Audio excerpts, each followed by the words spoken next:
Welcome to the to the next, I guess, installment of this video series. This one will be about wiring the bike, like the electrical system and a lot of the custom components that I bought on AliExpress. So the first thing I wanted to do was to repurpose the air box so that I could put my, most of my electrical stuff in there. I just cut this one right off so I could actually put it in and take it out without actually having to take out the engine. And then I just fitted it right in here so you can see this.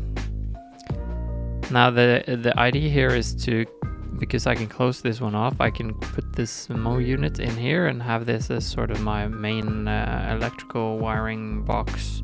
There's a lot of space in it, so I don't really have to worry about cramping things under the seat or anything like that. So given that I'm using the MO unit here, that will simplify the electrical stuff a lot. I'm gonna use the keyless feature, so I'm not worried about having a key at all. Just have to have Bluetooth connection to my phone. I don't really need fuses, although I have one fuse, just a main fuse, but other than that I don't need any other fuses because they're built into the MO unit. But still, this is a challenge for me that's never wired a motorcycle before. So a big part of this build is the handlebars. Everything on the handlebars are custom. These handlebars are bought from AliExpress, and everything is bought from separate vendors and generic things that are really cheap. Unfortunately, with that, there are absolutely none of these items came with any sort of user manual. So every wire I had to sit and painstakingly try and figure out which wire does what. So these items vary a lot in quality, but for the most part it's good. This one was a little bit loose, so I had to fix that with a washer. But one simple washer between here and it was totally fine again. So for the price, still happy with it. Now for the handlebar controls, I'm gonna use the MO button, which is the thing you're seeing here. It just simplifies all the inputs.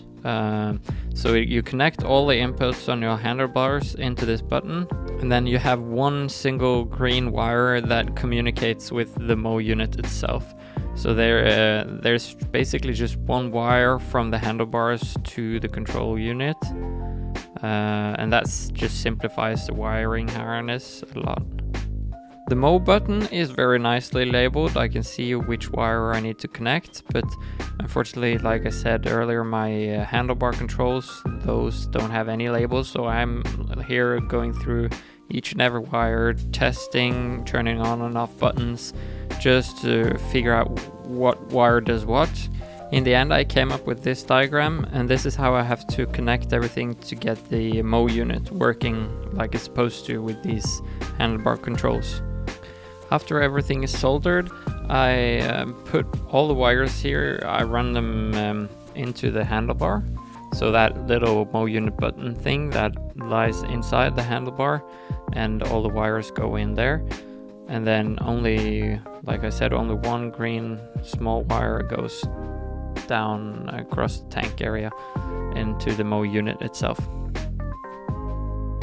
Now, talking of the lights, these it's a really nice light, but the fixture that it came with here, it's supposed to be fixed into place here, and it came with some sort of fastening system. I don't know, these clips, basically it's just steel wire bent in a certain shape, and I'm sure that there's somebody out there that can actually attach these, but I could definitely not do it. So what I ended up doing is I just used glue. I just glued the whole thing in there. So I haven't done it here, but I do it at a later stage. All in all, the light looks really good, and it's actually pretty powerful as well. So this is the tail light, and I'm soldering on some extra wires here because these wires were really short, so I barely had something to solder onto here. but luckily this went fine, and I haven't had any problems with it so far. Here I'm just testing it. There's built-in blinkers, brake light, tail light, and yeah. So here we are on to the speedometer. Again, just trying to put some power on the wires to see what does what, and I figured out this one as well eventually. Now, a lot of the things that you're gonna see in this video is not, you know, the final wiring harness and the final wiring look. It's just to get things working, to see where I need to put things, and then I'll finish it up and clean it up after. So the speedo will probably be replaced at some point, maybe. That one is just running out from this wire all into the speedo. There's a ground connecting, and then there's the rev fuel tank, and that is just on, so we connected to the ignition on, I think, or something like that.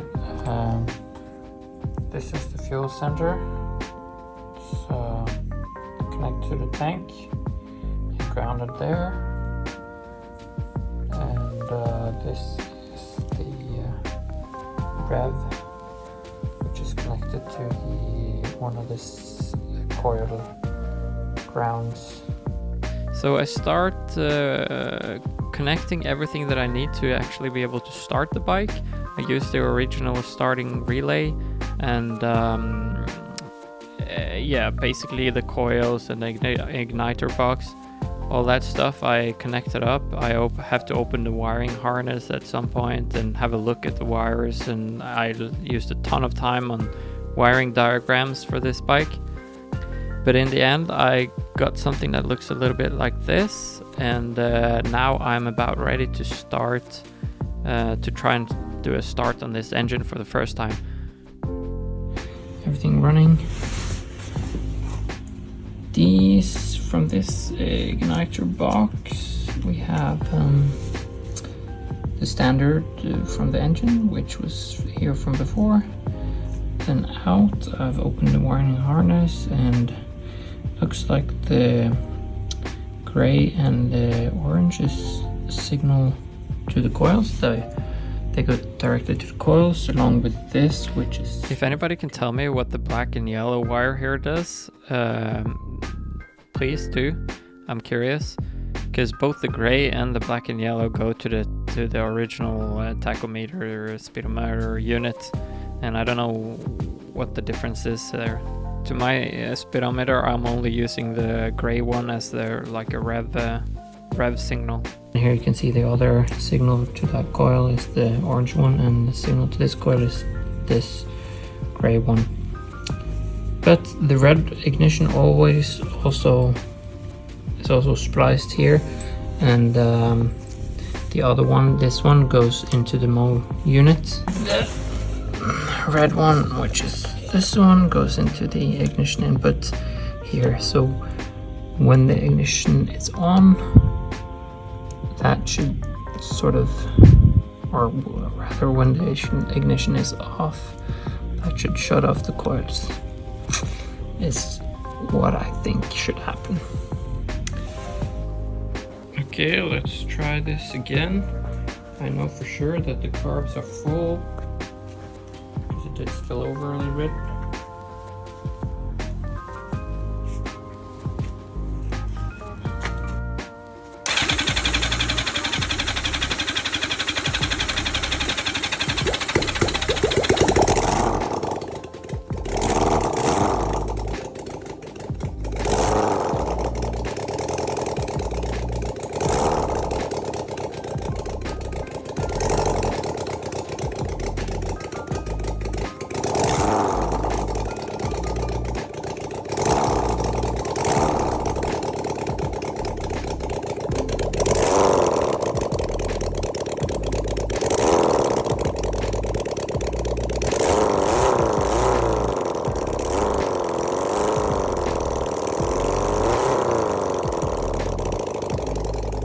All right, I call that a success. Now only all that's left really is to connect the voltage regulator.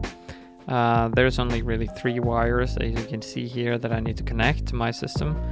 There's 12 volts and ground, and the brown wire I didn't know what actually it was, but I found out that it needs ignition, just power when the ignition is on. Otherwise you're gonna drain the battery if you connect it directly to the battery. So that was pretty easy. I think that's it for this video, and then I'll see you again in the next one.